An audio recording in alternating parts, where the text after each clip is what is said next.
Today I'm going to run through my current wing foil setup. 1, 3, 5, go! Coming from the wild, wild West Indies. Alright guys, the first thing we're going to touch on is the board. So I've been really enjoying the Swell 410 50 liter. This thing is an absolute beast. This is considered a sinker board, but for someone my weight, I'm about 80 kgs.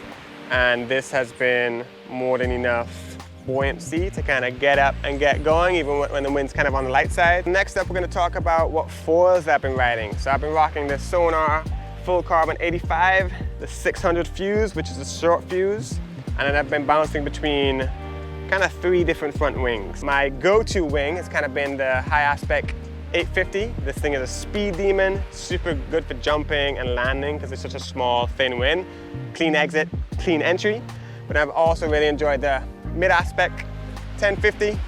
This is just a very stable, forgiving wing. So those have kind of been my 2 go-tos. But then I've also been playing around with a slightly bigger wing, with the high aspect 1050. This thing is quite a wide wingspan.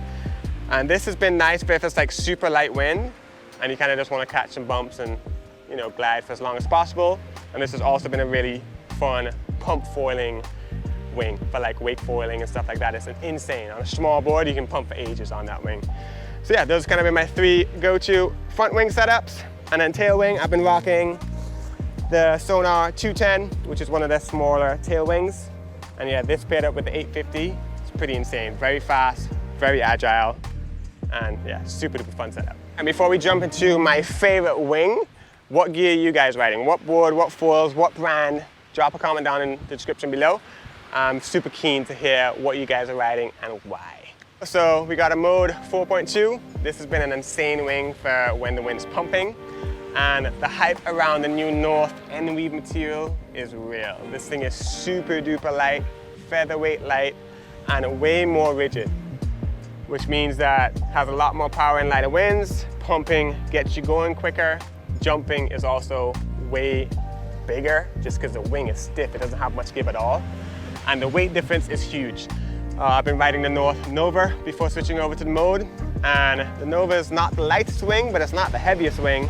But shedding that weight with this new material makes a huge difference. There's just less weight to throw around, less weight to hang on to. And it's been an absolute pleasure ripping around on this North mode. So yeah, that pretty much sums up my current wing foil setup. This is probably going to change as the year progresses because North is constantly releasing new stuff. But so far, I've been super stoked on the board size and the front wings. And then this North mode being as light and as powerful as it is, it's been super fun. And yeah, if you guys are still watching and you want to come and learn how to wing foil, we can make that happen. We got a kite school here in Antigua. Check us out at KitEBOARDING.com. You can get your kite foiling, kiteboarding, wing foiling, all that fun stuff. So yeah, big thanks for tuning in, and we'll see you guys soon in another video. Peace, love, and big ups.